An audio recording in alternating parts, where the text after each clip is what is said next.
But if instead of thinking yourself as a freelancer, and instead thinking I'm a business that partners with other businesses to tell stories, that's what I do. And so when I come into an audition, I am representing my business. You respect my work enough, you think that my business might partner well with your business, which is this story that we're about to tell, this, project that we're about to work on.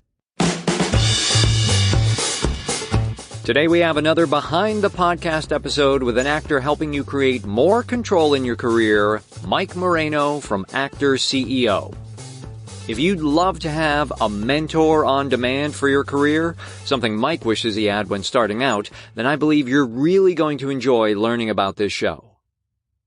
Hey there, my name is Nathan Agan. This is the Working Actor's Journey, bringing you in-depth conversations with actors that have been working professionally for decades. I've come across a number of other great acting-related podcasts out there, all taking different approaches, and I want to share those with you.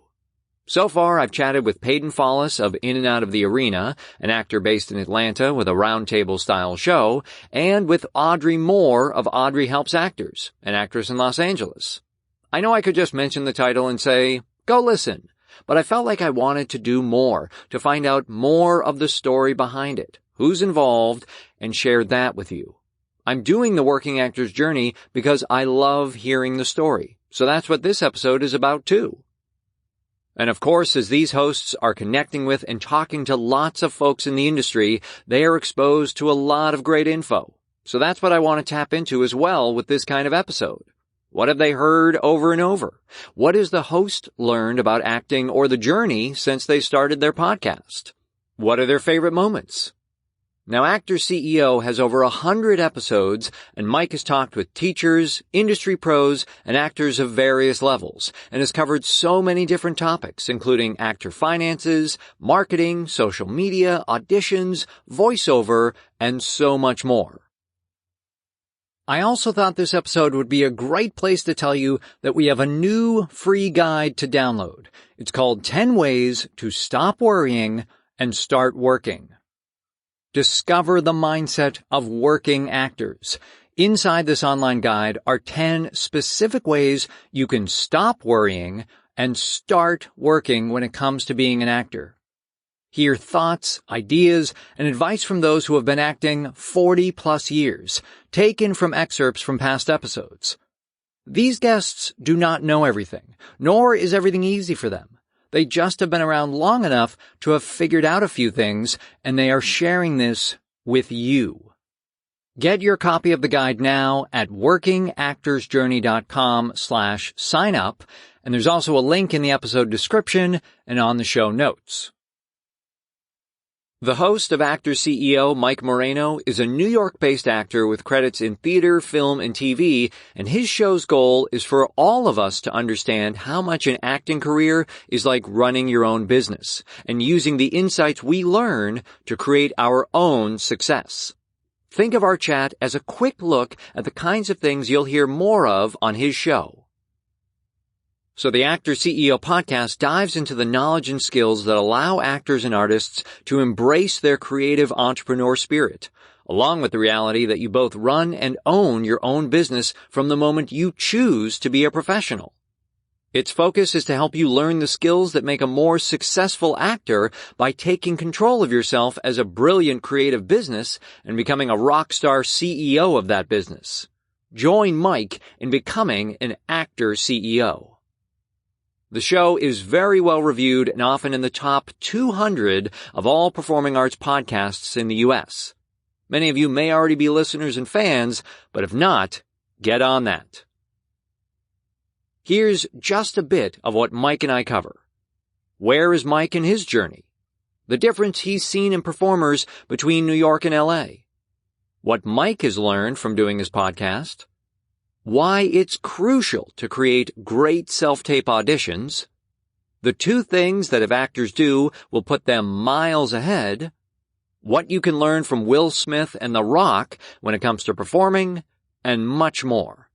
I always love hearing the why and the story behind things, including with other podcasts, and it's a great bonus when these hosts are also actors. Now, if you're enjoying these episodes, I want to let you know you can also become a premium member of the show, and there are a number of different perks, including bonus episodes, exclusive opportunities, and more. Members can hear additional conversations with past guests Robert Pine, Don Didwick, Richard Reilly, and Tony winner Reed Birney. Head over to workingactorsjourney.com/premium to find out more and become a member. A special shout out to those at the co-star level or higher. Adam, Jeff, Robert, Ken, and Ralph. Thrilled that you all are members. So here's a bit more about Mike's journey. He grew up in Los Angeles and has earned a BFA and MFA in acting, along with training at the Lee Strasberg Institute. He's done numerous Shakespeare productions around the country, including with Shakespeare & Company, Shrunken Shakespeare, the Shakespeare Forum, the Queen's Players, Guerrilla Shakespeare, and Island Shakespeare Company. He's been the lead in several New York films and has also appeared on Law & Order SVU. I'm honored that Mike is part of this, and I really enjoyed connecting with him. It's wonderful to find like-minded actors who see how necessary learning the business of show business really is. So here we go with a look behind the podcast Actor CEO. Please enjoy my chat with its host, Mike Moreno.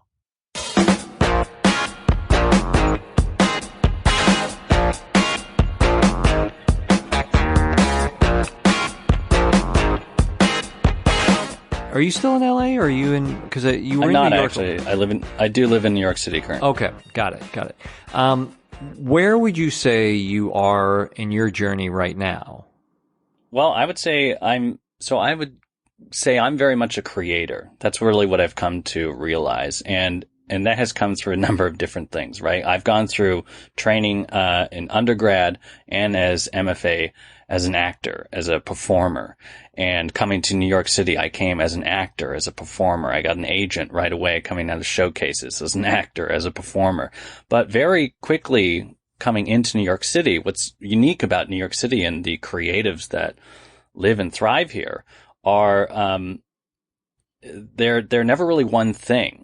It's very much a town, and having grown up in Los Angeles, that town is a little bit different, where people do find themselves in their niche and they kind of stay there. Actors generally tend to stay actors. Filmmakers generally tend to stay filmmakers. Writers generally tend to stay writers. Here in New York City, there's a lot more flow between all of the different disciplines I've found in my time here. And I think now that we are now, and I talk about it on the podcast all the time, reaching another level. And I think that's just kind of happened recently with technology and all these content creators that are out there, where more and more actors and directors and filmmakers are finding themselves in a position where they can do all of these wonderful different things and juggle many balls in the air at the same time. Sure. And no one is either judging them for that. In fact, they're applauding it, and they're finding better reach and more opportunity because of it. And I have come to that journey in sort of a backwards way. Like, I was very much focused on being an actor, and I was able to get on a television show, and I was able to, do theater. And then I started creating some stuff. I started creating some theater. I started working with, other creatives out there to develop, theater shows. And I did that a number of times, and then created my own web series and did that before, I really knew how to do it, really. And so that really started spurring me on this path of realizing that I could dip my creative understanding into multiple pools and actually come out with something that was genuinely fulfilling for me. Well, flash forward to, 8 years of doing that in New York City, then having a son, which very much limited my time now. And I've always certainly wanted to be a family man and start a family and, be part of that. And our family started growing here in New York City. Well, that New York City is built in such a way that it severely limited my time, my ability to do some of the creative things that I wanted to do, and that I was constantly doing while balancing also working, right, to be able to pay the rent and put food in my fridge and all this wonderful stuff that we love that helps us survive.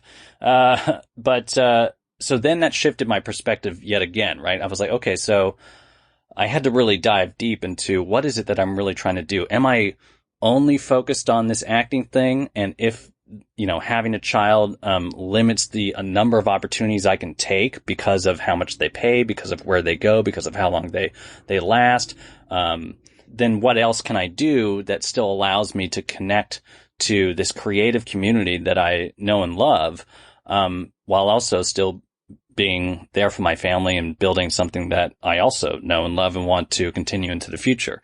How can I balance these two things? And the podcast really came out of that, very much to my wife's prodding, who had been listening to podcasts long before I had, and was like, you should start a podcast. Why haven't you started? You should start a podcast. I was like, no, nobody wants to hear what I have. No, I'm not going to, all this sort of, nonsense really that comes out of it. And then finally I did. And, as as a podcaster, it takes a little while for the ball to get going. It takes a little while for you to find your voice and really understand what is it that you're trying to get out there and say. And, along that, through that same process, I was also finding out more of what made me the creative individual that I am. And what I really stumbled upon was, since the beginning for me, I was always viewing things from the big picture perspective.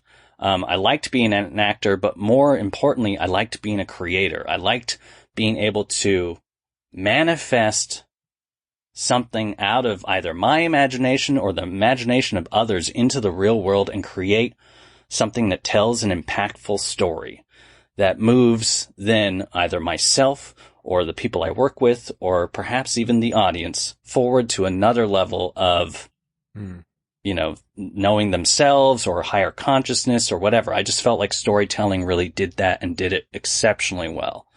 And so as I understood that, that's what I've started to infuse the podcast with. Now, the podcast specifically focuses on treating your career like a business. But the reason why I came at it from that perspective was because that was the thing that I felt I was missing. That was the gap in my knowledge coming out of, 7 years of training, right? And then finally coming into the real world, and then knowing like superficially that it's a business that I'm going into, it's show business, right? But having never had anybody actually break it down and tell me, this is how you do it. This is how you have to have your perspective. This is your mindset. This is how you're building relationships. This is how you do it. And speaking to professionals who, as I say on the show all the time, are 5, 10, 15 steps ahead of me, that was really the feedback I was getting from them. And so I thought, okay, how can I connect this to all the other actors out there who are, out there on the grind trying to do this professionally, but also didn't get this perspective or training. And so that has now become the conversation of the podcast. But again, looking at it from 30,000 feet up, what's really happening is I'm connecting the information from those who are out there doing it. And some of them are contemporaries of the people who are listening, of course, right? They're not necessarily, they haven't been in the business they don't need to have been in the business for, 40 years. They could be doing it now, but they've just realized certain aspects of it that become useful and helpful. And so I connect them. And then what I've really found is that it's raising, again, the story I'm telling in this context is you are a business. You are in control. In fact, far more than you've ever been told you are. You are an entrepreneur. You are a CEO. You are building something that is inherently creative and connected to you, and that you are actually in control of, and you can do with what you will. You can make happen in any way possible. And that means that if you consider yourself an actor, if you've been trained as an actor, but you're like, man, I'd love to write something that I just feel this urge to do X, Y, Z. But then if I start doing that, people think I'm not an actor anymore. And then I want to break those illusions, because that's BS. It's total BS. It doesn't exist anymore, especially now. 10 years ago, you might have been able to say, well, this is where the paradigm is. And so people do view it in sort of these narrow focused ways of you're either this or you're this or you're this. And if you're trying to do too many of these things at once, then I don't consider you serious in any of them. That is no longer true by a mile. We've evolved past that in the creative community. And what's happening is it's eventually our evolving, which is often true of the arts, is moving into the rest of society. So because we as creatives are starting to move past that, letting each other do these multiple things and have these multiple outlets and build these multiple audiences and live these multiple creative lives at whatever level of success you deem worthy. Right. It's now bleeding out into the rest of society, and businesses are starting to follow this trend. Culture is starting to follow this trend. So I'm certainly not saying I was a catalyst in that. I'm just saying that I've been illuminated to that fact alongside many other people, and I think that that's kind of a very hyperbolic way of describing what I do on the podcast. All right. Cool. Well, yeah. I mean, no, there's a lot of good stuff in there. I mean, and it's really, it's exciting to hear that this came out of your own personal journey. I mean, even with your wife's prodding, the idea of, what am I missing and what do I want to learn? Like, I think that's really cool to hear that, the podcast came out of, a personal desire for you of what's the gap, in my knowledge, mm-hmm. and what do I need to fill in here? And I think that's really great. I think it's, even if somebody listening is not looking to start a podcast, whatever their creative thing is, just hearing that, yeah, I mean, it can be as simple as, I would like to see this, or, I would like to represent this, or, that kind of thing. Like, I don't see this out in the marketplace currently, and I want to learn about this or study this or whatever it is. I think it's important to hear that that's where ideas can come from, that, it can start in a place like that. Yeah, it's totally acceptable now. Okay, so thinking about the podcast and, all the episodes you've done, and I know there's over 100 episodes, what are a few things you feel like you've learned about acting or the journey since you've started doing the podcast? Right. So specifically, again, you are in control, mm-hmm. Of your creative journey, and, the paradigms are falling apart. So the studio system is no longer what it was. There's all these content creators out there. I've found that because you're in control, you get to tell the story that works best for you. In the moment that it works best for you. So if you're like, okay, so in this moment, I want to focus on acting. I want to get out there and audition for things. And I think these shows that either Netflix is doing or maybe Amazon is coming out with content, or, Uber is about to create a show or whatever, which, not, but I believe they will at some point when their cars are driving themselves and, right, they have a captive audience. And they're sort of like leaning in this direction. I would be perfect for that type of thing. Great. So you're in control, right? Which means that, you can put together either content, or you can manipulate your creative energies to focus towards that goal. And so that would certainly lead to the second thing, which is you're in control of what it is that you do, but you have to have goals. You have to have, waypoints towards which you can focus your energies at any given time. Because if you don't, if you are expecting, your agent to do it for you, your manager to do it for you, you to go to these casting workshops and them to like call you 6 months later out of the blue, then, just because you went in there and read a scene, like those are not goals. That's not working towards something specific. You must work towards something specific in the short term so that you can build up this momentum to whatever it is you want to do in the long term. And in the long term, most of us, creatives for sure, we want to have creative freedom. Creative freedom to have those moments where we're like, oh, I want to start a show and I'm going to start it about this and it's going to do this and it's going to have my friends and we're going to talk about this and it's never been done before, at least, not interestingly, and we're going to do it, in a really great way. And that inspires me to create my own stuff. Okay, mm-hmm, fine. Mm-hmm. But, it's harder to have that energy when, the other stuff isn't working for you, when you aren't, auditioning well, or you aren't getting, the roles that you like to get, or you're having trouble, doing lower paying shows or something that, and balancing that with your work and your social life that doesn't allow you to then have the creative freedom to do these other things. Well, get that other shit in order first. So have goals, be like, okay, so I want to get on these shows, which means I need to know who these people are, which means I need to go meet them or get in front of them in a specific way and show myself in a specific way. Very much nowadays, we speak about that as brand. You're branding yourself, right? So that, because you're in this moment in time for these specific goals you're trying to accomplish, you are putting yourself in front of, those who are in the industry that work on the side that allow you to be cast or allow you to make your film or allow you to do whatever the next thing is you want to do. I shouldn't say allow, but because they're not so much gatekeepers anymore, but they work with you to make those things happen. So you have to build relationships specifically with those people, and they also have a condensed time frame. So they have to be able to understand what it is that you do and do well in a very short amount of time. And that is why branding is so important.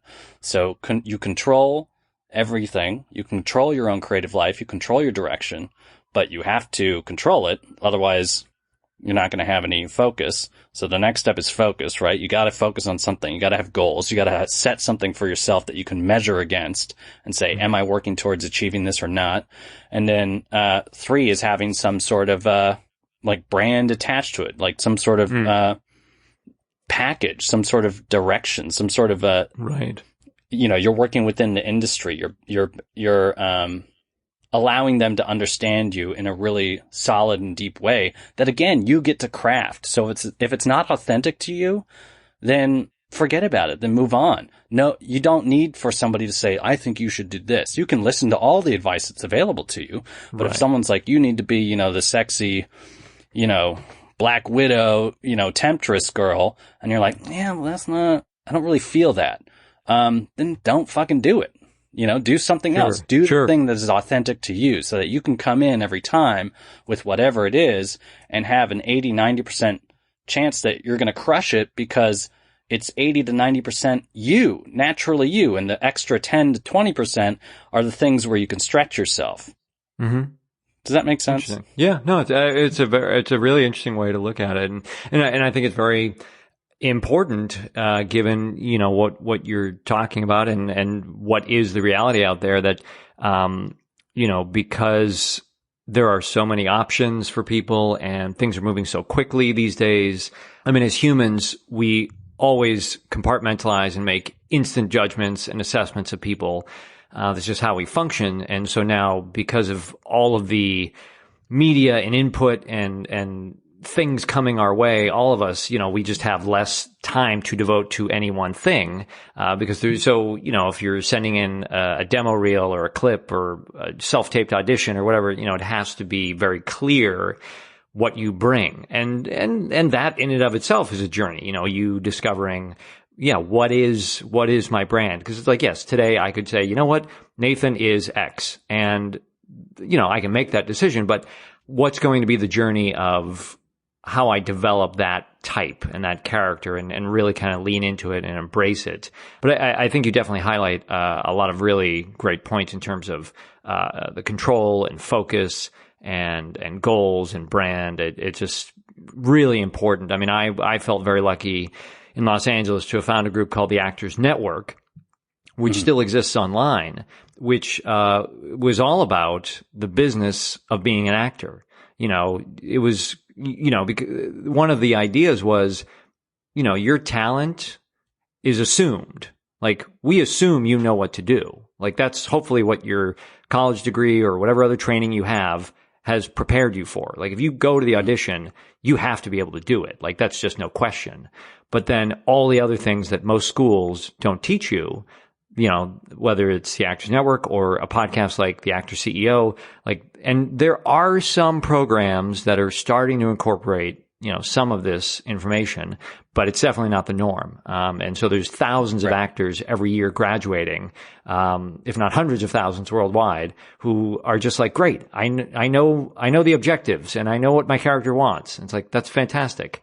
What else, that's only part of the battle. So I think it's, it cannot be understated, how important it is to really understand, you are the product you're selling. And just like any, if you went and interviewed a bunch of CEOs, you know, it would be all business talk. It's like, yeah, you have to do market research and you have to understand, you know, what your product is and what it satisfies and what need it fills and all these things. And yeah, it's just really important. And it's really great that you're providing, a resource for people to learn all of this. Now, this is not an interview of me and my ideas, but I am clearly also very passionate about the topic.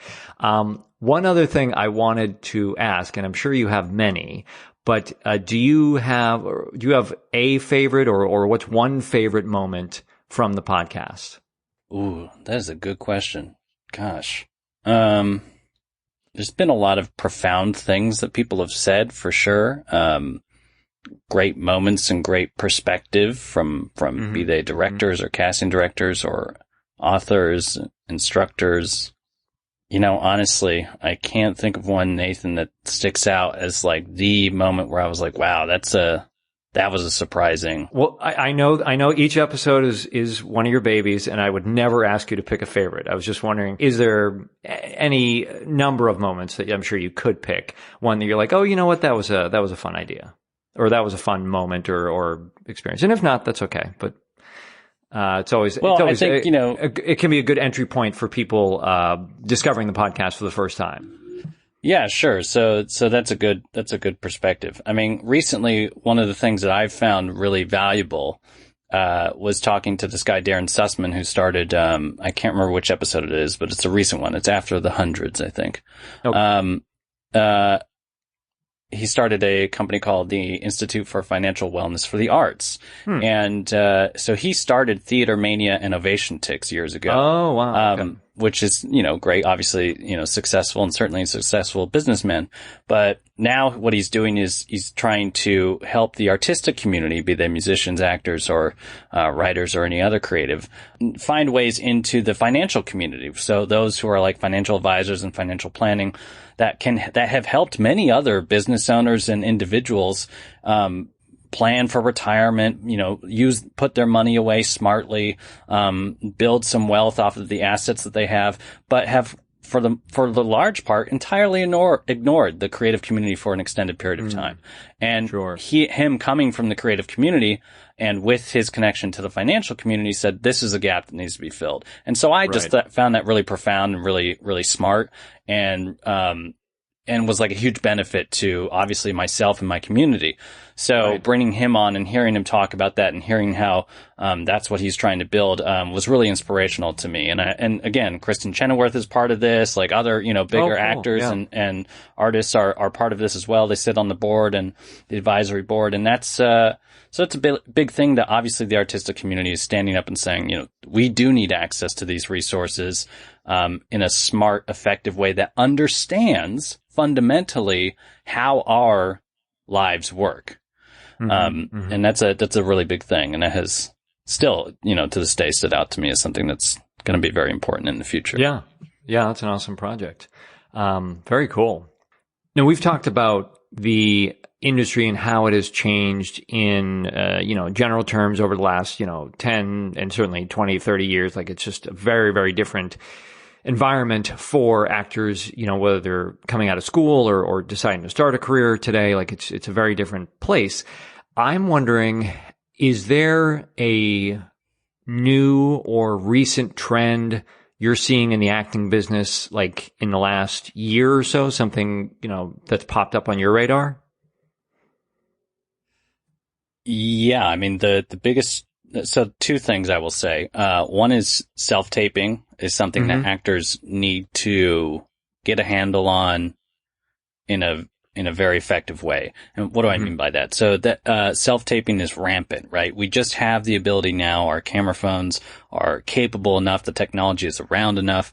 I've got three blog posts actually up on the Actor CEO blog about it, about equipment and stuff like that self-taping is everywhere, and the casting services use it all the time, and it's very, very effective to be able to submit from anywhere really on the planet. Right.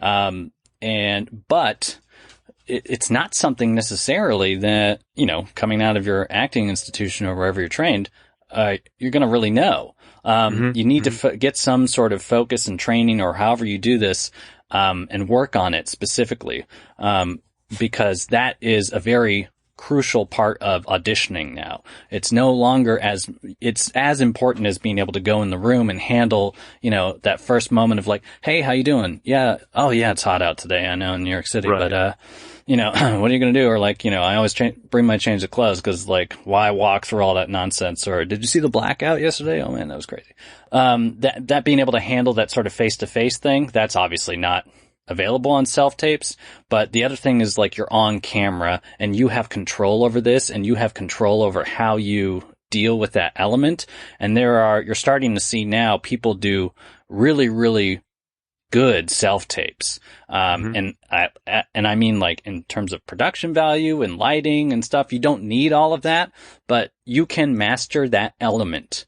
And you have your own time and your own capabilities to master that element in the best way possible. So I highly encourage actors to focus on mastering that element of the audition because it's so necessary now. And then the second thing, again, goes back to what we've talked about a few times, which is the ability to create your own work. There's so much content out there right now that obviously there's a 1,000 different things to audition for in any given moment, but they're also looking for content. Those content creators, they're looking for stuff to put up. So the idea that you could write something or create something or even create a character that becomes popular or whatever, the fact that there is nobody standing between you and an audience is remarkable and really hasn't existed very much since, God, I don't know, the troubadour days or whatever. And that's a really powerful thing. So not only can you create something that you can actually build for an audience and build an audience out of, but the minute you start doing anything like that, you have something that you can then pass on to, all these other platforms that you might not have even been able to get an audition for, but they're like, we love your show. We're going to put it on Netflix. It's like, oh, great. Or whatever it is. We're going to put it on CBS Now or, all these other like smaller things. Netflix is what it is, but there's going to be, CBS Now, Disney's coming out with its own app. Right, of course, T-Mobile is going to have its own little TV show thing, all this stuff. Right. And you can get in to all of these different platforms and places, whether it's domestically, and I speak as someone who lives in the States, or internationally. It might be a big hit in Korea. I mean, that's entirely possible and it's doable and people are doing it now. So there's nothing to stop you from doing that. It just takes an understanding of creative storytelling. It takes an understanding of how you, can build something and build an audience out of that. But it's entirely doable. So focusing on those two things are going to put actors miles ahead, in this current environment. Those are two current trends that are only building into bigger and bigger things that actors should focus on for sure. Awesome. Yeah. I've definitely seen a lot about self-taping. I'm really glad you brought that up. And even through Instagram, you just see, you're seeing that hashtag pop up more and more actors are using it and doing it and trying different things. I'm glad you mentioned that. And then, just, creating characters and being willing to put that stuff out there. Well, and I'll add one more thing to that. You mentioned Instagram and the hashtag and people sharing their self-tapes a lot.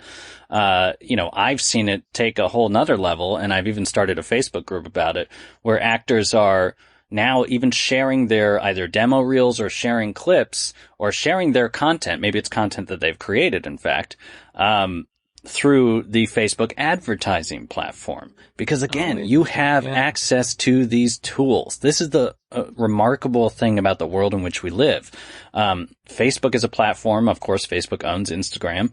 YouTube is a platform. Google owns YouTube. You have the capability as an average person. You don't need to be a company or a corporation. Of course, you're a business because you're an actor and you're a business, but you have the ability to market on the same platform that Coca-Cola does, that Gillette, that, Mercedes-Benz does. And the price is the same. You have access to it. So $20 spent on any one of these platforms to get your content in front of people who are most likely to engage with it is entirely within your power. So just recently, I started a Facebook group called Facebook Ads for Actors, Artists, and Filmmakers, where we specifically talk about what it takes to start understanding that platform and what are the best ways to use it and what are the opportunities and potential for it. Awesome. That's very cool. It's another way for actors to get their stuff in front of people. I think that is a very underutilized and probably not thought about and definitely not talked about idea, because it's just such a new concept. Sure. Advertising has been around, but, individuals. That's the thing that actors overlook all the time. Exactly. Yeah. Is marketing. Exactly. Marketing themselves. You're right. They feel bad about it. They feel like somebody else should do it. They feel like they can't be their own advocate. And again, that is a dynamic, and a myth that I entirely want to break down. Are there sleazy ways to go about doing it? Of course. Should you do any of those? No. You can be a confident, self-sustaining artist that is able to either negotiate or certainly engage in networking and marketing without being desperate or sleazy or annoying, certainly, and be entirely respectful of your own craft and your own capabilities and the time and position of those who you're talking to. Cool. No, this is great. No, great information for actors, and I love that it's solid information that people need to understand just in terms of the business, but then there's also some really cool, different and new and exciting ideas that actors could really take advantage of, and I think they'd be smart to at least investigate them. So finally, I am curious, you're still very much, maybe we can call it the beginning part of your journey, and hopefully it's, many, many years ahead, with your career and being a creative. But I am curious, what is one thing you wish you had done when you began your career? Oh, man. Absolutely think about it as a business. I mean, think about it within this perspective, just like we've been talking about, right? Which is kind of how I've built the podcast, is something that I wish I would have had, right? That's what I'm trying to build with the whole Actor CEO platform, is a platform to deliver information I wish I would have had 10 years ago, coming out of school, because that would have been a game changer. Now, of course, you have to be in a position to hear the information, right? You have to have the mindset that, like, yeah, I am in control of this. Yeah, I am, the creative owner of this, property that is, me as an actor or me as a filmmaker or whatever it might be. The good thing is, though, is that because the cultural landscape has shown us a lot of these people. For instance, there are even Hollywood stars, right? Like Will Smith is now creating his own content. Right. On YouTube, right? Yeah. So why would he be doing that if it wasn't a smart idea? Right. And he's been someone that has, like, if you read about him, like, he doesn't need to do that. Right. No, but he's also always looked at what are the smart avenues. Like he's not somebody that just sits at home and waits for the next thing. Like he's been very targeted and probably goal oriented in his career. So you're right. Like there's some bigger picture he's working on. Right. Same with Dwayne "The Rock" Johnson. Right, exactly. You see him, and he's branded himself in an effective way. He's using Instagram in an effective way. He has an app now that, like, wakes you up. Oh, right. Yeah. They're doing this for a reason, because it's working, because it's the cultural landscape now, because the digital technology allows us to reach these people. They do not have to wait for a producer or a studio to have access to an audience anymore. And by curating that audience and building an audience of people who know who they are, who find them authentic and engaging and entertaining and thrilling, and exciting. And, there's that, the conversation is open. They can build something that really resonates with people and is something that they really like doing. So I believe that because those who are perhaps in school right now, or those who are just starting their journey, see that in the landscape, unlike how I did 10 years ago. Sure. But they see it in the landscape now, especially in the entertainment landscape, and especially with those who they might follow, celebrities and the like. Right. So it's a little bit more in your brain of like, oh, you can control how your creative path goes. And because of that understanding, if you can come at it with that perspective, then knowing that you're the business, knowing that you're in control, knowing that setting those goals to take the next step to achieve XYZ or whatever it is, meeting the right people, you're building relationships, that becomes so much more of something that you can actually do, and you can wrap your head around it. And it's not separating you from your own creative life. In fact, I've distilled this down in some ways to, what I call the 5-day, 5-month challenge, which, people can go to actorceo.com/5-day challenge. They'll find it right away. It's a free challenge. And what it is it allows you in 5 days to basically distill this down of like, what is it that you do as an actor? Who are you and what do you do? Where can you do that right now? Who are you trying to reach? Who are the people that are doing that or that you need to get in front of? What are the steps that you need to do in order to get in front of these people?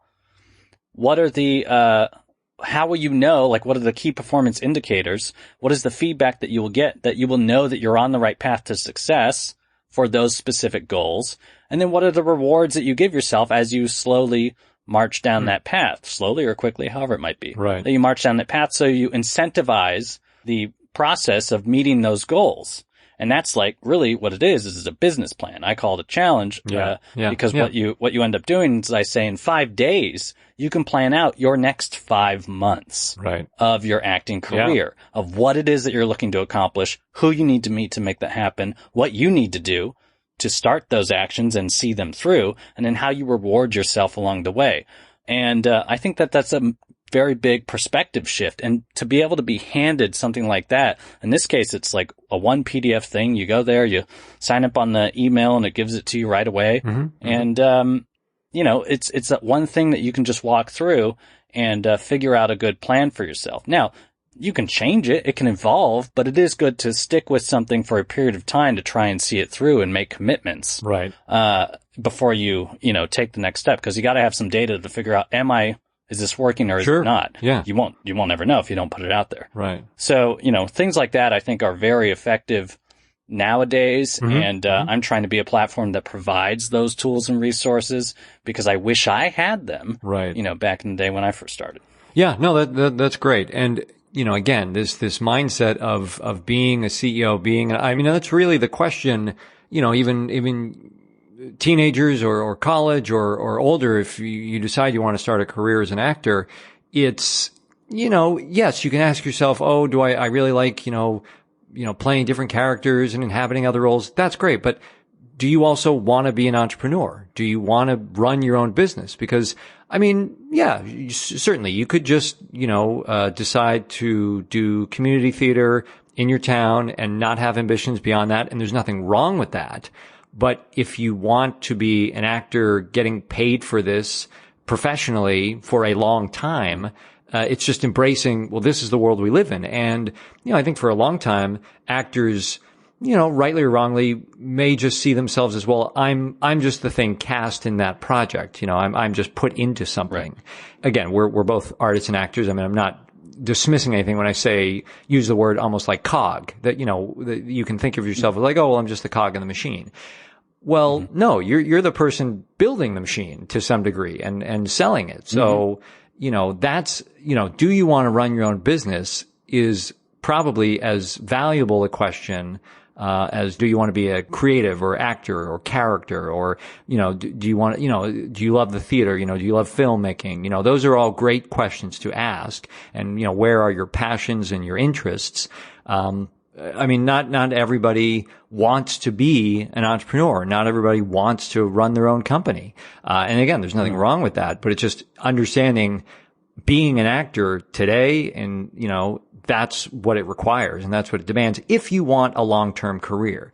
The days of just hoping to kind of be a cog that will just be cast, you might be lucky, but, a business plan based on luck is not going to get you that far. No, it's not sustainable. And that's what I really try to focus on the podcast is, I'm helping you focused on yourself as a business, so that you can create a sustainable creative life. Right. Not something that, if you're a freelancer, then you're sort of at the whim of whoever has the capability of hiring you. But if instead of thinking yourself as a freelancer, who is a cog in the machine, as you say, and instead thinking I'm a business that partners with other businesses to tell stories. Right. That's what I do. And so when I come into an audition, I am representing my business, me, that has done all this creative things. You can see my resume, my reel, whatever it is. This is why I'm here. You obviously brought me into this audition because you respect my work enough. You think that my business might partner well with your business, which is this story that we're about to tell, this, project that we're about to work on. And so that now we're going to see if that's true, if that works out and if that makes sense and if it works for your business. But your business has needs that my business may not, or that I don't understand and that I don't need to understand. And you might be like, oh, well, our budget is XYZ and it doesn't work with your, quote or whatever. Or our, aesthetic or our brand has this certain look. And although your business is great, it doesn't match our brand aesthetic and look, or the target audience we're trying to reach. Okay, fine. Or we're trying to grow our audience. You have an audience. And so that might be very useful to us. And it so happens to be the audience that we need. And so that might play into it as well. But those are all business decisions, right? But they're, your business is built on a creative craft. But again, you're partnering with other businesses and looking at it that way, as opposed to being a cog in a wheel, can be very, effective to creating something that is sustainable. Right. And I don't know if we've used this word yet, but what I really believe a lot of this is doing is empowering the actor. And, I think there are too many opportunities and it's too easy for actors to give that power away of, well, I hope this 100%. Person cast me, or I hope they give me this job, or I hope, I wish. And, I reached that point in my own life. It's like, why am I waiting for other people to give me opportunities? I mean, it is such a numbers game, and it's such a small percentage of people who, book the jobs out there, that if I'm, resting my hopes and dreams and goals on other people, on the fraction of a percentage of people who book the work, I'm never going to achieve any of my goals. So it's like, what can I do? And again, it's that flipping the script of like, how can you empower the actor to think about this? And I really love that idea of you as the actor partnering with other businesses. I think that's a great way to put it, because, and it's just, when it comes down to casting, they have a problem. They need someone to fix that problem. They don't know who's going to play that part. So are you going to be able to solve that problem for them? If they knew who was going to play that part, they wouldn't be casting for it. They have a problem. They need something, for that space. And, maybe you're the right fit. Could install their own windows. They would do it themselves. Right, exactly. But they can't. So they hire a professional or they resource a group of professionals and figure out who works best with all the, their considerations. That's great. Yeah. And then hire them. Yeah. No, this is great. Well, clearly we could probably keep talking about this for another 2 hours, but, this has been a really cool, quick look at the work you're doing with the Actor CEO podcast. And I'm really glad we were able to connect. And, I'm just excited to continue to see, the resources and things you put out there, because I think it's very, very important and valuable for actors, to embrace this line of thinking as early as possible. So thanks for the work you're doing out there, Mike. Yeah. Thank you for the opportunity, Nathan. I appreciate it. Hey guys, Nathan here one more time. If you enjoyed this episode, please remember to subscribe so you don't miss anything ahead. Be sure to visit workingactorsjourney.com for additional info and links for items mentioned in today's episode, as well as all the episodes. You can follow the show on Facebook, Twitter, Instagram, and YouTube. All the links are on our site and in the episode notes. Become a premium member and enjoy additional benefits and perks of the show starting at just $2 per month. Head over to workingactorsjourney.com/premium to join the Working Actors community. Thanks again to today's guest and to everyone that makes these episodes possible. And a special thanks to you for listening. I'm Nathan Agan, and enjoy the journey.